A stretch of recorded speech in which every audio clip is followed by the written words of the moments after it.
హల్లెలూయా. దేవునికి స్తోత్రం.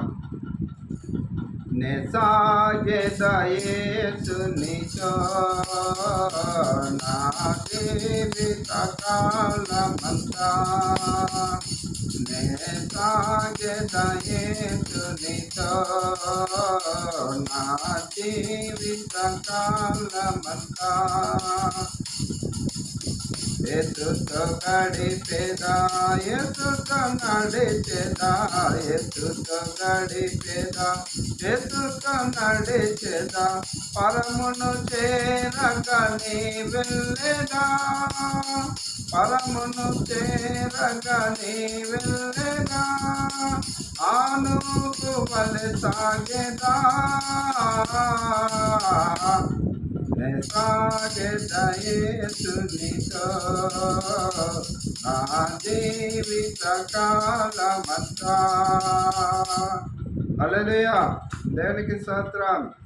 ప్రియమైన దేవుని బిడ్డలారా, పరిశుద్ధ గ్రంథంలో మాటలు జ్ఞాపకం చేసుకున్నాము. మత్తయి సువార్త 25:1 నుంచి, మత్తయి 25:1 నుంచి జ్ఞాపకం చేసుకున్నాము. పరలోక రాజ్యం తమ 10 మంది డ్యూటీలు పట్టుకొని పోయిన పెళ్లి కుమారుని ఎదుర్కొని పోయిన బుద్ధివంతుల వలె ఉన్నది. ఈ 10 మంది ఉపమాన రీతిగా దేవుడు మనల్ని మన కళ్ళ ముందు మన జీవిత యాత్రలో, మన విశ్వాస యాత్రలో ఈ 10 మందిని మనకు నిదర్శనగా ఉంచిండు. ఈ 10 మందిని ఎందుకు నిదర్శన ఉంచిండు అంటే, ఈ 10 మందిలో 5 బుద్ధి కలిగిన వారు ఉన్నారు, 5 బుద్ధి లేని వారు ఉన్నారు. ప్రియమైన దేవుని బిడ్డలారా, 5 బుద్ధి కలిగిన వారు, 5 బుద్ధి లేని వారు. అయితే ఈ బుద్ధి లేని వారు ఎక్కడి నుంచి వచ్చిండ్రు అని అంటే, ఈ 10 మందిలోకెళ్ళి వచ్చారు. ఈ 10 మంది ఎక్కడి నుంచి వచ్చిండ్రు అని అంటే, ఒక సంఘం నుంచి వచ్చిన వారు, ఒక గుంపు వీరు. మరి ఈరోజు మనం ఈ సమాజంలో, ఈ సంఘములో నివసిస్తున్న మనము 5 బుద్ధి కలిగిన వారు, 5 బుద్ధి లేని వారు.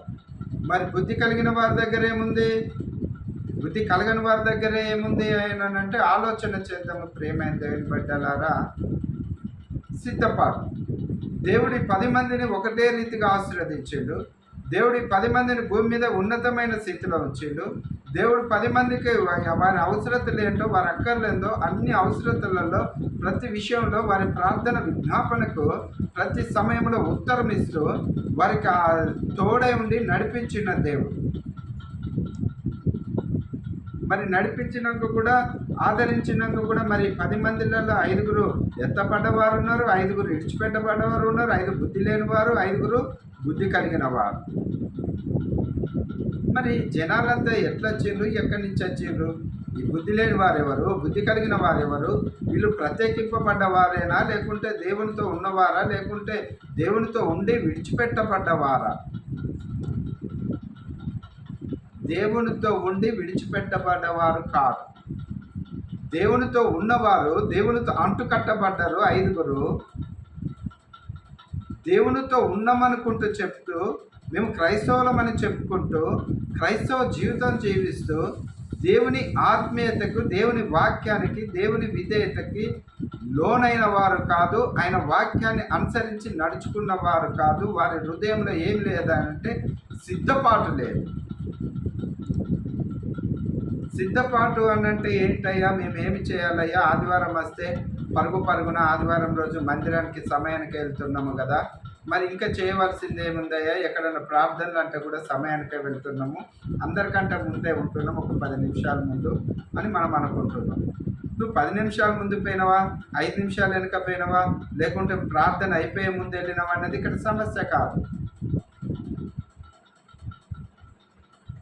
అది సమస్య కాదు. ప్రియమైన దేవుని బిడ్డలారా, మనము దేవునితో గడుపుతున్నప్పుడు, మందిరాలకు వెళ్ళినప్పుడు మన ఆశ ఏ రీతిగా ఉంది, మన తలంపు ఏ రీతిగా ఉన్నది, అక్కడ బోధించిన బోధన బట్టి మన ఆత్మీయత స్థితిలో మనం ఆ హృదయం అనే పలక మీద రాసుకున్నట్టయితే, హృదయంలో దాన్ని నెమరేసినట్టయితే, అది నెమరేసినట్టయితే అది మన జ్ఞానోదయం కలుగచేస్తుంది. ఆ జ్ఞానోదయం ఏం చేస్తుంది అంటే, సిద్ధపాటు అనేది ఏంటి అని అంటే పరిశుద్ధాత్మకు నిదర్శనం.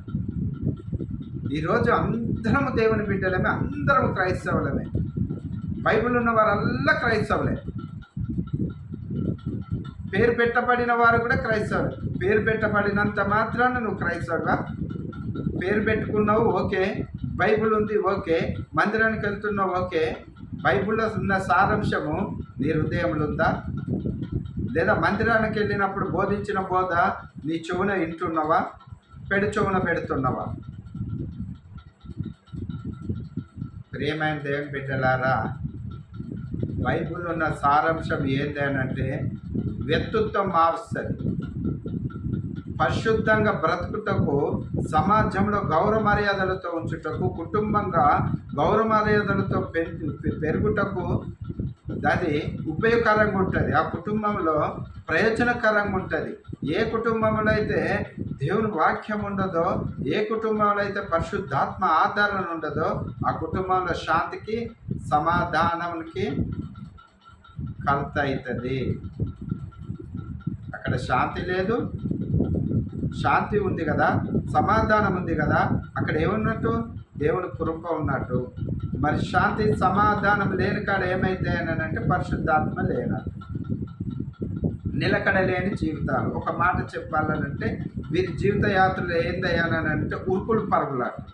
ఏంటి అనంటే వీరు వెళ్తున్నారు నేను కూడా వెళ్ళాలి, వీరు వెళ్తున్నారు నేను కూడా వెళ్ళాలి. అక్క మీరు వెళ్తున్నారా? వెళ్తున్నామా, మేము కూడా వస్తున్నాం అక్క, ఒక 5 నిమిషాలు అక్క. నువ్వు ఎందుకు వెళ్తున్నావు గుడికి తెలియదు. అక్క వెళ్తున్నది వింటున్నది, నీ ఆరాటం ఏంది? అక్క వెళ్ళినాక నువ్వు ఆరాటంగా వెళ్ళకు. నీ పనులన్నీ ముగించుకొని అక్క వెళ్ళినాక ఒక 10 నిమిషాలకు నువ్వు తర్వాత మెల్లగెళ్ళు. దేవుని దగ్గరికి రావాలంటే ఆరాటం పని చేయదు. ఆశ కలిగి ఉండాలి, ఆశ కలిగి ఉండాలి, సిద్ధపాటు ఉండాలి, మారు మనసు ఉండాలి, పూర్ణ హృదయముతో ఆయనను వెతకాలి. ఆయనను వెతుకువారు సంతోషం కలుగుతుంది, ఆయనను వెతుకువారికి జీవం కలుగుద్ది, ఆయనను వెతుకువారికి సమాధానం కలుగుద్ది. ఈ 10 మంది కన్యకలలో 5 ఎత్తపడ్డవారు, 5 విడిచిపెట్టబడ్డవారు. ఈ 5 ఎత్తపడ్డ వాళ్ళలో ఏమున్నది అని అంటే దేవుడు అంటే భయం ఉంది, భక్తి ఉంది. ప్రియమైన దేవుని బిడ్డలారా, మరి వీరు కూడా వీరితో గడిపిన వారే అయినప్పుడు కూడా ఎదుటి వారి సహోదరులను చూసి వారు నేర్చుకోలేకపోయారు.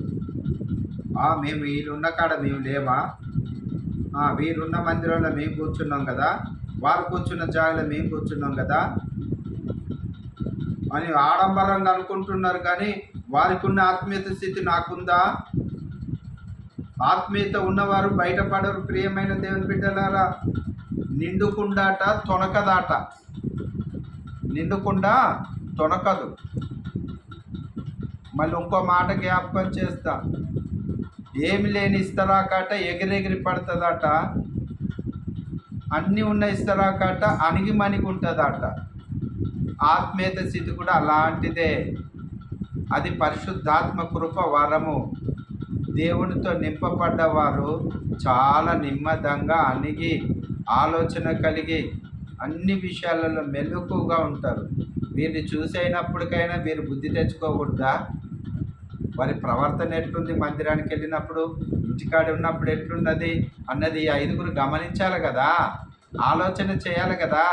ఏదో 5 ఈ పెళ్ళికి వెళ్తున్నారు, పెళ్లి కుమారుని ఎదుర్కొనేందుకు వెళ్తున్నారని ఆదరబాదరికి వెళ్ళిర్రు, కానీ తొందరపడి వెళ్ళిర్రు. కానీ వారి దగ్గర ఏం లేదంటే సిద్ధపాటు లేదు. అప్పటికి ఏం జరిగిందంటే ఆలస్యం జరిగింది. ఆలస్యము దేవుడు ఎందుకు చేసిండే అనంటే, నా బిడ్డలు ఇంకా సిద్ధపడలేదు. ఈ లోపల ఈ 5 దగ్గర ఉన్న సామాగ్రిని చూసి, వారి దగ్గర ఉన్న ఆ తైలాన్ని చూసి, మాకును ఇది మీకు ఇంత తైలం ఉంది, మాకు కొంచెం ఉంది కదా, మరి ఇంకొంచెం మేము తెచ్చుకుంటే సరిపోద్దేమో అని అనుకోలేదు, ఆలోచన చేయలేదు.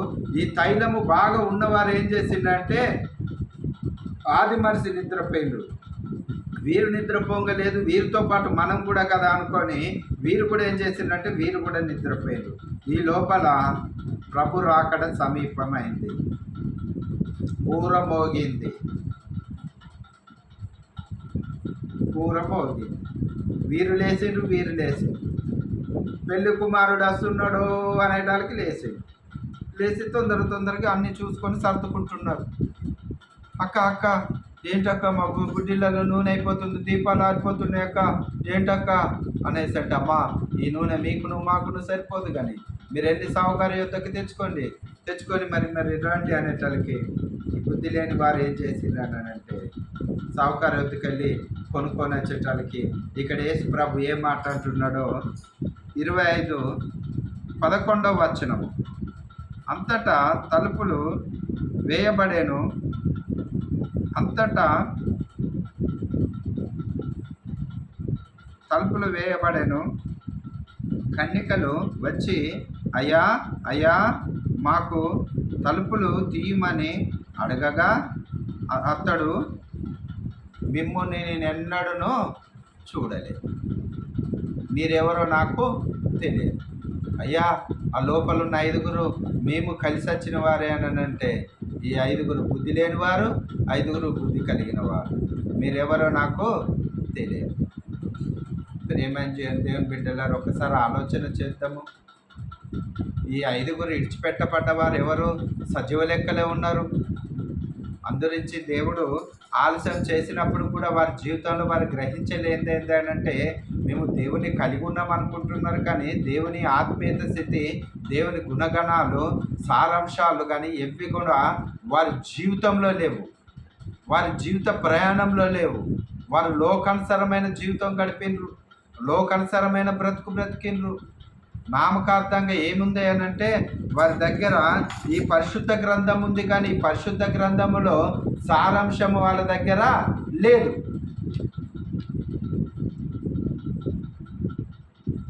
వాళ్ళకు పేర్లు పెట్టబడ్డాయి, కానీ పేర్లలో మార్పు లేదు. పేర్లను బట్టి కాదు మనిషి మారేది, మనిషి వ్యక్తిత్వము, మనిషి నోటి మాట, మనిషి బ్రతుకు మారినప్పుడు అప్పుడు పేరు ఉన్న ఒకటే, లేకుండా ఒకటే. ప్రియమైన దేవుని బిడ్డలారా, చాలా గొప్ప విషయం ఇది. మనం ఏదో తేలిక తీసేసుకుంటున్నాం, కానీ దేవుడు గొప్పవాడు. మరి నా జీవితంలో కూడా, ఈ జీవిత యాత్రలో కూడా మరి అట్లాంటి సందర్భం మనకు రాదని మనం ఎందుకు అనుకోవాలి?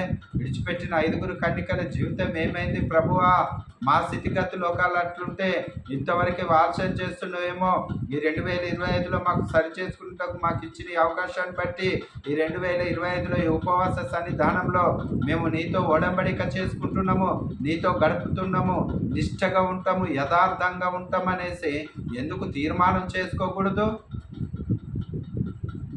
న్యూఇయర్లో ఇచ్చిన వాగ్దానం నీ జీవితంలో నెరవేరాలని అంటే నువ్వు ఆయనతో అంటుకట్టబడాలి, ఆ మాటకు లోబడాలి. అది సరైన బ్రతుకు, సరి చేసుకునే బ్రతుకు. ఆయనే చూసుకుంటాడు. వాగ్దానం ఇచ్చినవాడు నమ్మతగినవాడు, నమ్మతగినవాడు, నెరవేర్చుటకు కూడా నమ్మతగినవాడు. మాట ఇచ్చినవాడు మాట తప్పేవాడు కాదు. వాగ్దానం వచ్చిన నీవు మాట తప్పిన దాని స్థితిలో ఉన్నావా? మాట తప్పేవాడుగా ఉన్నావా? నీ జీవిత యాత్రలో నువ్వు ఏం కొనసాగుతున్నావో, ఏం నడుచుకుంటున్నావో, ఏ రీతిగా జీవిస్తున్నావో ఆలోచన చేసుకో. ఈ భూమి పైన ప్రియమైన దేవుని కుమారుడా, క్రైస్తవ జీవితం అనంటే చాలా ప్రాముఖ్యమైనది, చాలా పరిశుద్ధమైనది. వీరు దేవుని బిడ్డలని చెప్పుకోవాలని అంటే 5 విడిచిపెట్టబడ్డ వారు ఉన్నారు, 5 విడిచిపెట్టబడని వారు ఉన్నారు. విడిచిపెట్టబడని వారు ఎక్కడున్నారని అంటే దేవుని సన్నిధానంలో ఉన్నారు. విడిచిపెట్టబడ్డ వారు ఈ భూమి మీదే ఉన్నారు. ప్రియమైన దేవుని బిడ్డలారా, తలుపు వేయబడ్డది. ఒకవేళ దేవుడు నిన్ను నన్ను కూడా, నువ్వెవరో నాకు తెలియదు కుమారుడా, అక్రమంగా జీవిస్తున్నావు, భయం లేదు, భక్తి లేదు అని అంటున్నాడేమో. ఒకసారి ఆలోచన చేసుకుందాము. దేవుడు ఇట్టి మాటని దీవించి ఆశీర్వదించునుగాక. ఆమేన్. దేవునికి స్తోత్రం. ఎన్నో ఎన్నో మేలులు చేసావయ్యా, నిన్నే స్తుతించును యేసయ్యా. ఎన్నో ఎన్నో మేలులు చేసావయ్యా, నిన్నే స్తుతించును యేసయ్యా. హల్లెలూయా, హల్లెలూయా, హల్లెలూయా, హల్లెలూయా, హల్లెలూయా. దేవునికి స్తోత్రం.